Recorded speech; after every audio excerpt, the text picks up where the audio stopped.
ఓం గం గణపతయే నమః. ఓం శ్రీ మాత్రే నమః. ఓం శ్రీ గురుభ్యో నమః. ఓం శ్రీ మహాసరస్వత్యై నమో నమః. ఇప్పుడు మనం 5 గ్రహాలు కలయిక అంటే పంచగ్రహ కూటమి అంటాం మనం. ఈ 5 గ్రహాలు కూడా అంటే ఫస్ట్ కుంభరాశిలో రాహు ఉన్నాడు. రాహుతోటి 4 గ్రహాలు కలుస్తున్నాయి. అంటే 5 గ్రహాలు కుంభరాశిలో 23 అనమాట. 23 ఫిబ్రవరి నుంచి 1 మార్చి వరకు కూడా ఈ 5 గ్రహాలు కుంభరాశిలో ఉంటాయి.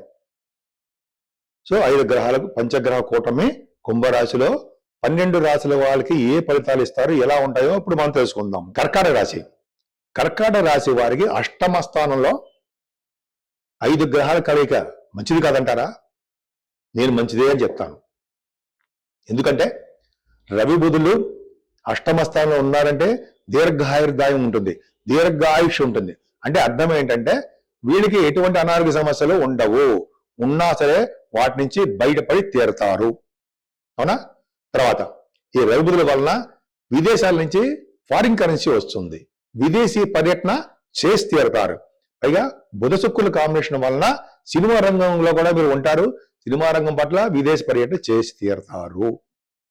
అష్టమ స్థానంలో కుజ రవి రాహువులు మంచివాడు కాదు, కరెక్టే, నేను ఒప్పుకుంటా, మంచి చేయరు. సెకండ్ హౌస్ లార్డ్ అష్టమంలో ఉండడం వలన కుటుంబంలో ఇబ్బందులు, చికాకులు, గొడవలు, సమయానికి డబ్బులు అందలేకపోవడాలు ఇవన్నీ జరుగుతూ ఉంటాయి. కుజుడి ప్రభావం కూడా. కానీ మీకు రాశాధిపతి, మీకు అత్యంత రాజకారకుడు కుజుడైనప్పటికీ అష్టమ స్థానంలో మీకు యోగించడు, చెడు చేయడు.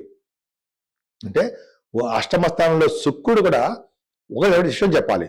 అష్టమ స్థానంలో శుక్రుడు ఉన్నాడంటే ఏ లగ్నం వారికైనా సరే, ఏ రాశి వాళ్ళకైనా సరే అష్టమ అంటే ఒక ఎక్సెప్ట్ మకర కుంభ లగ్నాలు తప్ప ఈ రాశిలో ఉంటే అంటే దీర్ఘాయుర్దాయము, వాళ్ళు ఎక్కువ కాలం బతికినంత కాలము ఐశ్వర్యవంతులుగా మీరు ఉంటారు. శుక్రుడు అష్టమంలో ఉంటే ఐశ్వర్యాన్ని ఇచ్చి తీరుతాడు, ఖచ్చితం. పైగా రవి కూడా చాలా చాలా బ్యూటిఫుల్ గా బ్రహ్మాండంగా ఉన్నాడండి, మీకు యోగాన్ని ఇస్తాడు.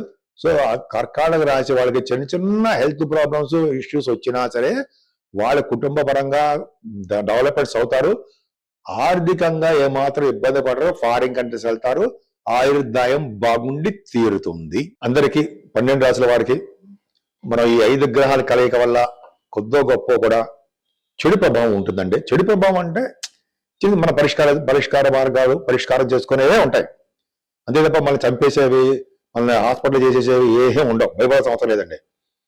మెయిన్ ఇంపార్టెంట్ ఏంటంటే మనకి 5 గ్రహాల కలయిక కొంతమందికి అష్టమ స్థానంలోను, కొంతమంది 12వ భావంలోను. మెయిన్ ఇంపార్టెంట్ ఇవే, అష్టమంలోను 12వ భావంలో ఉంటారు. ముఖ్యంగా రవి కుజులు 12వ భావంలోను అష్టమంలోను ఉండడం తప్పు. సో రాజకీయంగా కూడా అదే అనేక రకాలుగా మనకి ప్రాబ్లమ్స్ వస్తూ ఉంటాయి. కాబట్టి చిన్న చిన్న పరిష్కార మార్గాలు ఏంటయ్యా అంటే కుజుడికి సంబంధించినటువంటి పూజలు చేసుకోవడము, సుబ్రహ్మణ్యేశ్వర స్వామి వారి ఆరాధన, సుబ్రహ్మణ్యేశ్వర స్వామి వారి అష్టోత్తరము, పాలతో అభిషేకాలు చేయడము.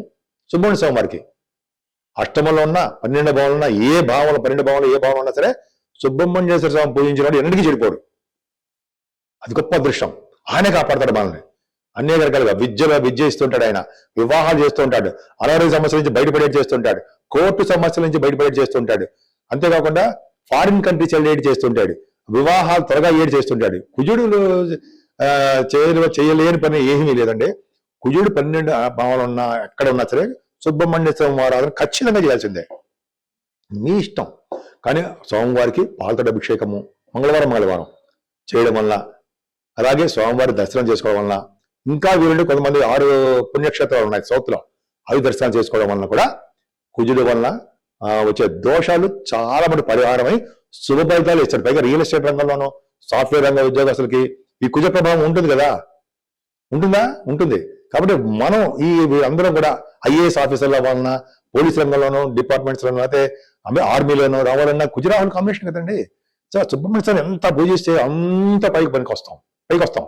సో నిరంతరము ఓం శం శరవణ భవాయ నమః, ఓం శం శరవణ భవాయ నమః, ఓం శం శరవణ భవాయ నమః అని మంత్రంతో పూజించినా సరే ఆయన మనకు రక్షణ పరంకాలే ఉంటాడు, పక్కనే ఉంటాడు ఆయన. అదొకటి. తర్వాత రాహు.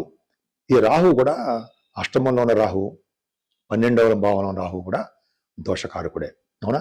ఎందుకంటే అనారోగ్య సమస్యలు ఇవ్వడంలోను, దూర బంధువులు చంపేయడంలోను, చంపేయడం అంటే ప్రాణం తీయడంలోను, లేకపోతే బరియల్ గ్రౌండ్స్లోకి వెళ్ళడంలోనూ రాహు కారకుడు అవుతాడు. కాబట్టి రాహువుని వచ్చే దోషాలు పరిహారం చేసుకోవడానికి అమ్మవారు ఒకళ్ళే రక్ష. అమ్మవారిని పూజించడము మీకు ఇష్టం. గ్రామ దేవతలు పూజించాలంటాయి. మీరు ఏ గ్రామంలో ఉన్నారో ఫస్ట్ ఆ గ్రామ దేవతను పూజించాలి. ఆవిడికే పూజలు చేయాలి, ఆవిడికే హోమాలు చేసుకోవాలి, ఆవిడికే కుంకుమ పూజ చేయాల్సిందే. గ్రామ దేవతలకి మనం ఏ గ్రామంలో ఉన్నామో ఆ గ్రామానికి తర్వాత అమ్మవార్లు, కనకదుర్గ అమ్మవారు కానీ, పార్వతీదేవి కానీ, లలిత సహస్రనామాలు కానీ, అలా మనకి ఇష్టమైన దేవతల్ని పూజించాల్సిందే.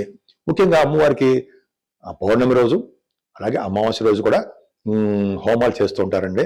అది చాలా విశేషం. ఆ హోమాలు చేసినప్పుడు కూడా నవగ్రహాల హోమం, నవగ్రహాలకు సంబంధించి కూడా చేస్తారు.